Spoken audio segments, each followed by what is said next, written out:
देशामध्ये किंवा महाराष्ट्रामध्ये हाच सत्ता संघर्षाचा किंवा सत्तांतर करण्याचा फॉर्म्युला आहे। कोण कुणासोबत कशा पद्धतीने युती करेल आणि सत्ता स्थापन करेल काहीही सांगता येणार नाही। फक्त तुम्ही आम्ही मात्र वेड्यात निघतो। कधी एक म्हैस दुसऱ्या म्हशीला लात मारेल, दुसरी म्हैस पहिल्या म्हशीला लात मारेल, किंवा कधी वरचं कुत्र त्याच म्हशी खाली घेतील। सगळे एकमेकावर विसंबून आहेत, सगळे एकमेकावर अवलंबून आहेत आणि सगळे एकमेकांची अडवायला आणि एकमेकांची जिरवायला खंबीर आहेत। महाराष्ट्रामध्ये किंवा देशामध्ये सध्या युती कोण कुणासोबत करेल, युतीमध्ये कोण असेल, सरकार कुठल्या पक्षाचं असेल, कुठल्या विचारांचं असेल, कुठले नेते सत्तेमध्ये येण्यासाठी कशा पद्धतीचं जुगाड करतील, या सगळ्यांचा जर बारकाईने विचार करायला गेलं तर सगळं एकमेकांच्या टंगडेत टंगडं घातलेलं आहे आणि हे वेगळं सांगायची गरज नाही। मी फेसबुकवर व्हिडिओ शेअर केलेला आहे, कदाचित तुम्ही तो पाहिला असेल किंवा नसेल। एकदा माझ्या पेजवर जाऊन पहा, संतोष शिंदे संभाजी ब्रिगेड महाराष्ट्र या पेजवर। आणि सध्या सत्तेचं जे काही सत्ताकारण आहे, युती आहे, किंवा जे काही वेगवेगळ्या लोकांवर विश्वास ठेवून तुम्हाला जुगाड लावायला लागतं आणि ते जुगाड इतकं भयानक असतं की हसायला सुद्धा येतं। कोण कुणाच्या मानगुटीवर बसून सत्तेची स्वप्न पाहिल किंवा सत्ता स्थापन करेल किंवा सत्तेमध्ये बसेल सांगता येत नाही।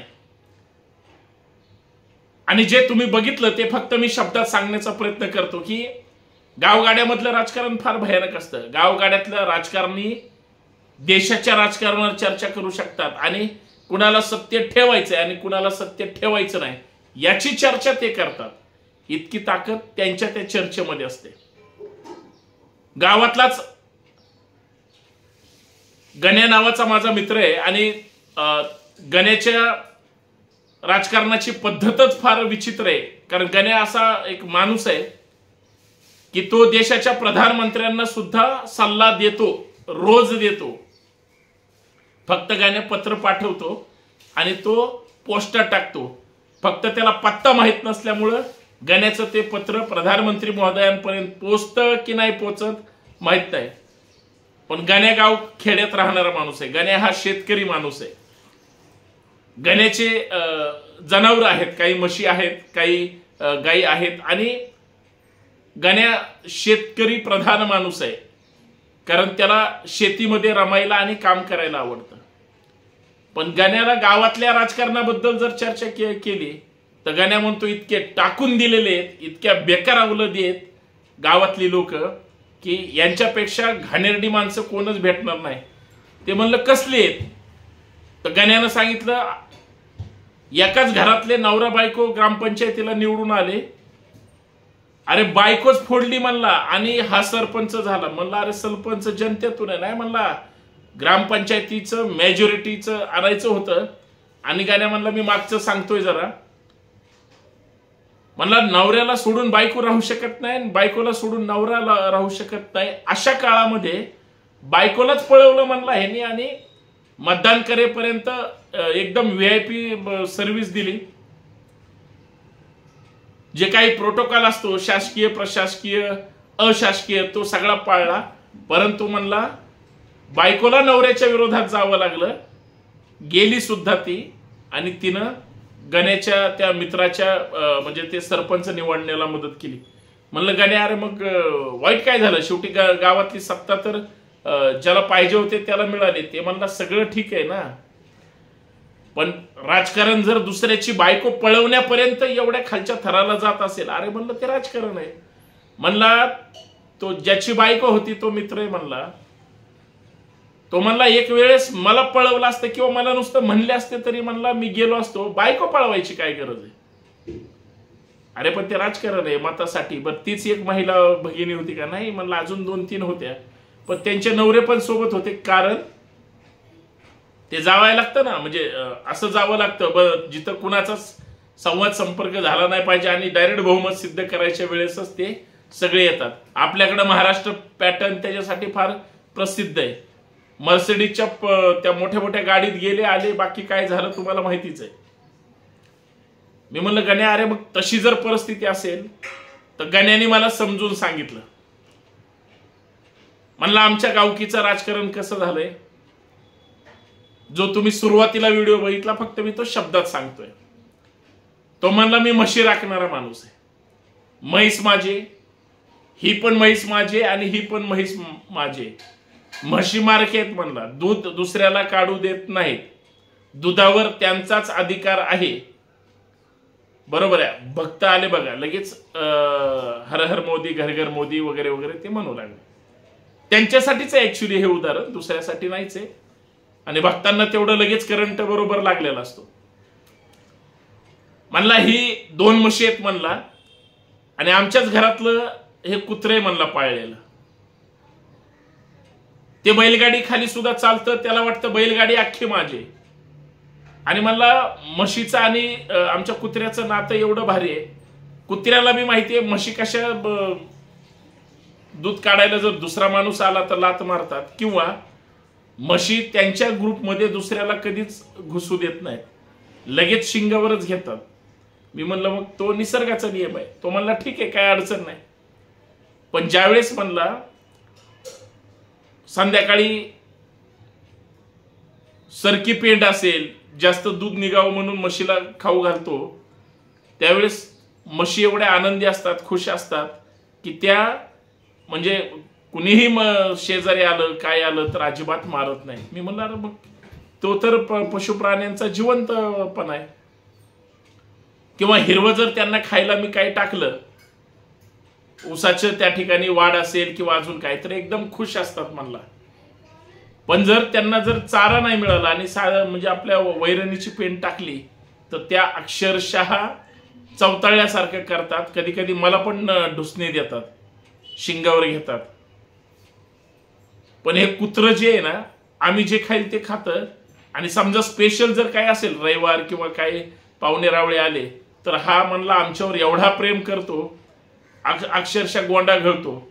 पण ज्यावेळेस मी घरापासून शेतापर्यंत ज्यावेळेस जातो किंवा निघतो त्यावेळेस ह्यांची म्हणजे त्या म्हशीची आणि कुत्र्याची इतकी भयानक युती होती म्हणला.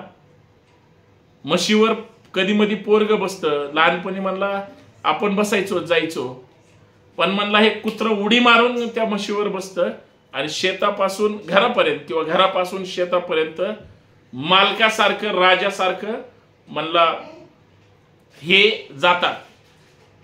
असा ह्यांचा एकंदरीत प्रवास असतो. मी म्हणलं मग बिघडलं कुठं? तो म्हणला पण गावात चर्चा असते की सध्याच्या राजकारणाचं जर चित्र कुठं असेल तर गण्याच्या जनावरांच्या गोठ्यात किंवा त्याच्या एकंदरीत राहणीमानामध्ये. मग गण्याच विचारतो कधी कधी कसं काय. गण्याला मी माझ्या भाषेत सांगितलं. मला गण्याचा मुद्दा लक्षात आला. गण्याला म्हणलं ह्या ज्या 2 म्हशी आहेत स्वतंत्र विचारांच्या आहेत आणि वेगळ्या वेगळ्या जातीच्या सुद्धा आहेत. म्हणजे एक मुरा म्हैस होती आणि एक काहीतरी दुसरी होती. दुधाचं प्रमाण सुद्धा दोघांचं वेगळं वेगळं आहे. त्यांच्या अपेक्षा भावना हा मुख्य प्राण्यांचा अजून एक वेगळाच विषय. म्हणलं सध्या तुझं जे चित्र आहे ते देशाच्या किंवा राज्याच्या राजकारणाचं सुद्धा तसंच आहे. कारण कोण कुणासोबत कधी युती करेल, कोण कुणासोबत कसा विश्वास ठेवेल आणि कोण कधी कुणाच्या बोकांडी बसेल किंवा सत्तेत बसेल किंवा एकमेकाचे आमदार खासदार पळवून सत्ताधीश होईल सांगता येत नाही. तो म्हणला काय राव तू म्हणजे अभ्यास म्हणजे एकदम भयानक केलाय. म्हणलं भयानक नाही, हे वास्तव आहे. म्हणजे कुत्रा एका म्हशीवर बसलाय पण दुसरी म्हैस त्याच म्हशी सोबत आहे. कुत्रा कधी इकडं पण उडी मारून येऊ शकतो किंवा इकडं पण मारू शकतो. पण कुत्र्याला असं वाटतं ही जी काही मिरवणूक निघाली ती फक्त माझ्यासाठी. सत्तेचं सुद्धा किंवा राजकारणाचं सुद्धा अशीच परिस्थिती आहे. का अशी परिस्थिती आहे? कारण त्या कुत्र्याला वाटतं किंवा सध्याच्या राज्यकर्त्यांना किंवा कुणालाही वाटू शकतं, एखादं कुटुंब चालवणाऱ्या कुणालाही वाटू शकतं तुम्हाला आम्हाला हे सगळं माझ्यासाठी सुरेल, हे सगळं मी करतोय. पण कोण कधी कुणाला टांग देईल, कोण कोणी कुणाला लात मारेल, आणि कोण कधी कुणाचे पक्ष फोडेल किंवा बघा ते कुत्रे त्याला जर खवळलं तर ते त्याच म्हशीचा चावा सुद्धा घेऊ शकतं. खरी गोष्ट आहे का नाही? आणि त्याच म्हशी जे ह्या कुत्र्याला खाली तुडवू शकतात.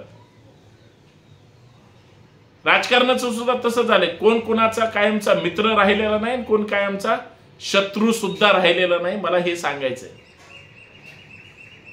तेरी भी चुप और मेरी भी चुप असा सगळा खेळ सुरू आहे. आणि हे सगळ्यांची मिलीभगत जी काही युती झालेली आहे, जी काही म्हणजे आघाडी झालेली आहे, ती ही सगळी अशा पद्धतीची आहे. आणि मग मी गण्याला सांगितलं, गण्या देशात किंवा तुझ्या गावातले राजकारणी सोड, तुझे जे मुख्य प्राणी मुख्य जनावर जे राजकारण करतायत त्यांच्यासारखं राजकारण आता देशाच्या आणि राज्याच्या पटलावर सुरू आहे. तू आहेस कुठे? तो सुद्धा एकदम चाट पडला. मित्रांनो, हे सगळं उदाहरण मी याच्यासाठी देतोय, कधी एक म्हैस दुसऱ्या म्हशीला लात मारेल, दुसरी म्हैस पहिल्या म्हशीला लात मारेल, किंवा कधी वरचं कुत्र त्याच म्हशी खाली घेतील आणि कधी हेच कुत्र जर रागावलं तर त्या म्हशींचा वचका तोडेल. सांगता येत नाही. सगळे एकमेकावर विसंबून आहेत, सगळे एकमेकावर अवलंबून आहेत आणि सगळे एकमेकांची अडवायला आणि एकमेकांची जिरवायला खंबीर आहेत. राजकारणाचं सुद्धा असं झालंय. तुम्हाला जसं घ्यायचंय तसं तुम्ही घ्या, परंतु हे वास्तव आहे हे तुम्ही नाकारू शकत नाही.